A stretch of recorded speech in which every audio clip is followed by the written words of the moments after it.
Today we're looking at the oldest items we have, some of which take us back nearly 900 years. They're all medieval manuscripts, and we're going to go through them from smallest to largest. We'll start with a finely decorated leaf from a book of hours and move up one by one, getting bigger each time until we reach large-scale medieval illuminations. They all tell us something different about the past, how books were used then, and then what's happened to them since. So we're starting with our smallest medieval manuscript. You can see here it's beautifully decorated and illuminated. So Sienna, what are we looking at here?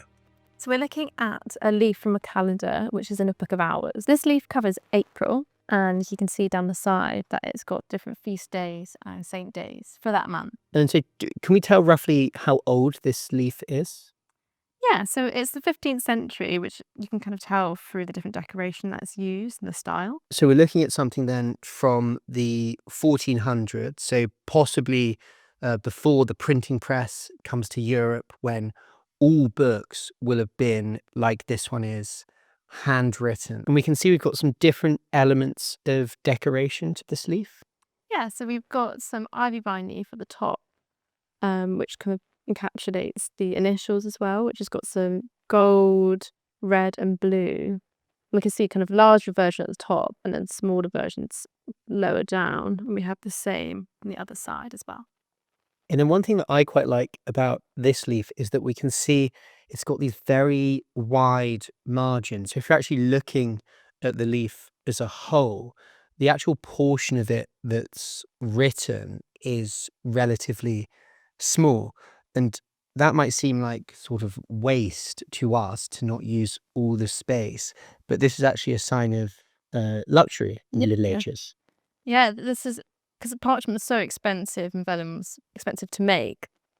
When you tend to see these kind of wide margins, it tends to come from a more expensive, complete book. I think one other really interesting thing to point out is the red letter day. So this particular saint, Saint Mark, as you can see here, is in red, and that shows it's really important for this calendar and whoever owned it. And it was an important day for them to remember. So they were all feasting on St. Mark's Day, then, whoever owned this book originally. Yeah. And then if we're getting down to brass tacks, how much does a leaf like this cost? So this one is £275. And if we move up in size again, we're going to look at something that once was really quite big, but now is small, but no less beautiful for doing so. So we can see someone depicted here, Sienna. Who's she? So this is St. Margaret.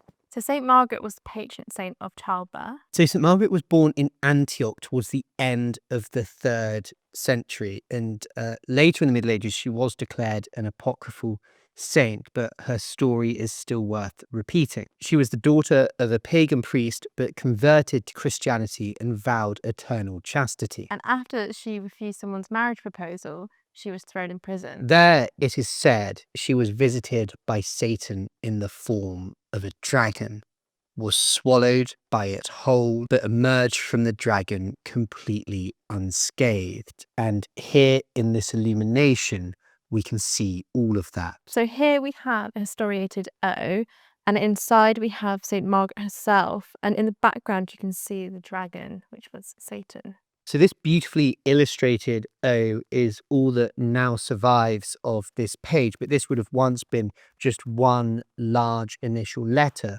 as part of a much larger leaf. This is a really lovely example where you can see the depth of field and the use of colour by the illuminator, which is particularly shown in her face. There's a lot of texture and shades, which you don't always see with illuminations. It can look quite flat. And the effect of that here is that we have St. Margaret at the front of the picture in the foreground.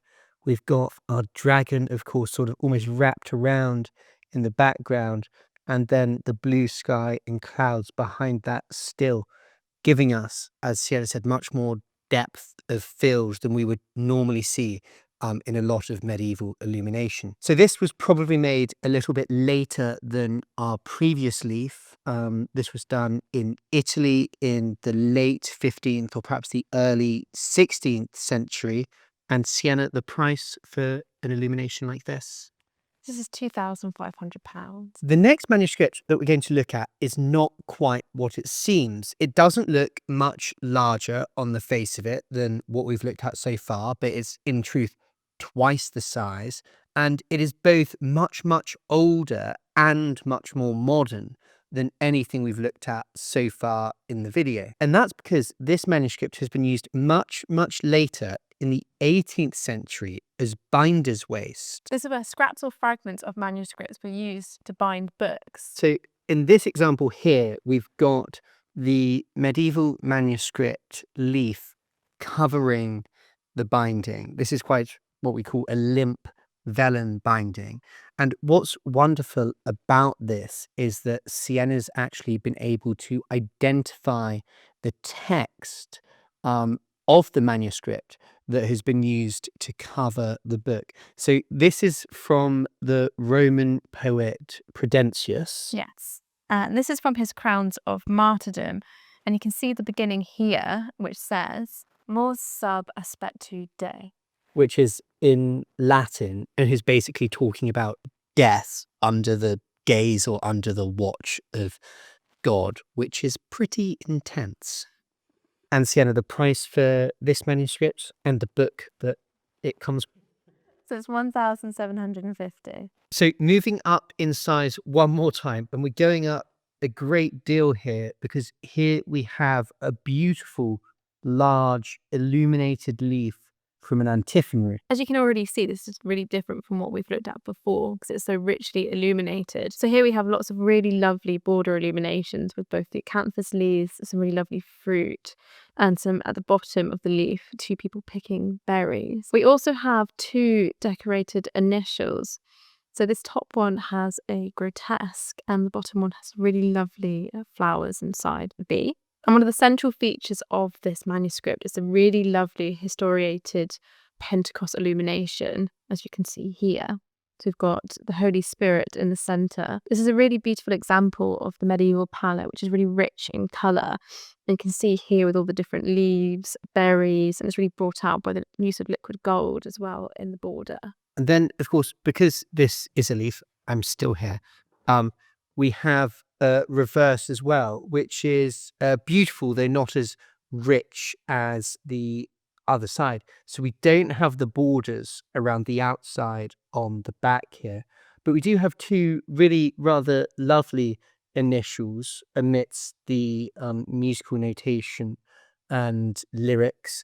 At the top here, again, we've got that beautiful liquid gold in a flower encasing an N, and then in the middle of the page, this really rather lovely A with wonderful blue and red shoots coming out of the side. So this is something, as we've said, much different to what we've seen so far. It's a similar date to the previous one though, late 15th or early 16th century, and this was made in France. And Sienna, the price for a leaf as richly decorated and large as this? So this one is £3,750. Well, if that last leaf was larger and richer than anything we've seen so far, the final one we're going to look at today, I mean, it will barely fit in the frame, but this is absolutely extraordinary. So this is an early 16th century leaf from an Italian antiphonary, and the central feature in this one is this amazing, large, historiated initial at the head of the page, taking up almost the whole top quarter of this leaf, showing the nativity. So this isn't the only illumination on the leaf. If you look at the top part in the border, you can see some lovely roundels and also in the side. And it's really richly illuminated all the way around. Cherubs, acanthus leaves, lions, snails. And it is really rich in its imagery. And then I love, with this being a nativity scene, if we go to the rear of the leaf, we can see beautifully written across the center, Gloria in excelsis Deo. But there are 2 things that have actually been removed and then added to this leaf at a later date, They're in the borders here. And Sienna, can you tell us about those? So down here in the lower border, there are 2 marks which suggest that something was once here and then later removed. And actually, this becomes much more apparent when you turn it round, and you can see that new piece of vellum that has been put over the top here. And then because that's a new piece of vellum, that means that this in the middle has been coloured in over the top to match. And what you might find at the base of a leaf like this is something like the owner's coat of arms. And perhaps this was then the ownership of this leaf change, and therefore its new owner commissioned for those arms to be removed. So we can see something similar here in the border, where again something has been removed and it's been recoloured in at a later date. So this, when looking at the rest of the borders, it could be suggest that with another roundel that was taken and then replaced with some more acanthus leaves. And last but not least, Sienna, the price for this beautifully illuminated antiphonal leaf of the Nativity. So this is priced at £4,500. So let us know in the comments which of those medieval manuscript leaves you liked the best. Was it the smallest? Was it that massive one at the end? Or something in between? And we'll both see you next week for another video.